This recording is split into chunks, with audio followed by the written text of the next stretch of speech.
Welcome to ইহাজিরা physics. মাধ্যমিক ভৌতবিজ্ঞানের চলতরিত অধ্যায়ের যে প্রবলেম সিরিজ চলছিল তার আজকে 6 নম্বর অঙ্ক নিয়ে এসেছি।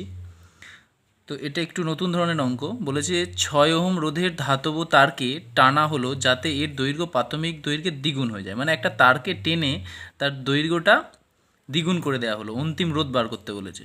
এবার আমরা নর্মালি রেজিস্ট্যান্সের ফর্মুলা কি জানি, আর সমান হয় rho L by A. Rho মানে রোধাঙ্ক, এল মানে দৈর্ঘ্য, আর এ মানে প্রস্থচ্ছেদের ক্ষেত্রফল। এটা দিয়েছে 6 ওহম। তো এটাকে টেনে আমাকে দ্বিগুণ করতে হবে লেন্থটাকে টেনে। তো অন্তিম লেন্থটাকে আমরা ধরে নিচ্ছি L1, যেটা হবে 2L। মানে প্রাথমিক দৈর্ঘ্য যদি L হয় তার দ্বিগুণ, তাহলে এটা হবে 2L।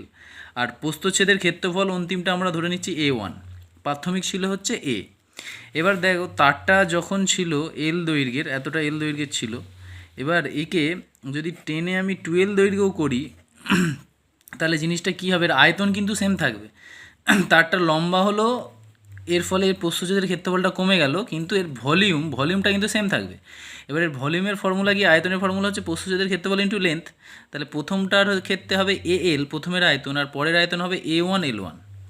এবার A1 ইন্টু L1 মানে কত হবে, দুগুণ ছিল প্রাথমিকের, সেটা হবে 2L, সমান কত হবে AL। এখান থেকে আমরা A1 এর ভ্যালুটা পাবো, মানে অন্তিম প্রস্থচ্ছেদের যে ক্ষেত্রফল সেটা কি হবে, হাফ হয়ে যাবে আগের।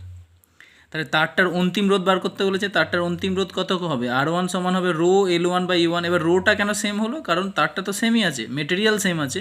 রোধাঙ্ক হচ্ছে মেটেরিয়ালের উপর নির্ভর করে, মানে কি দিয়ে সেটা তৈরি।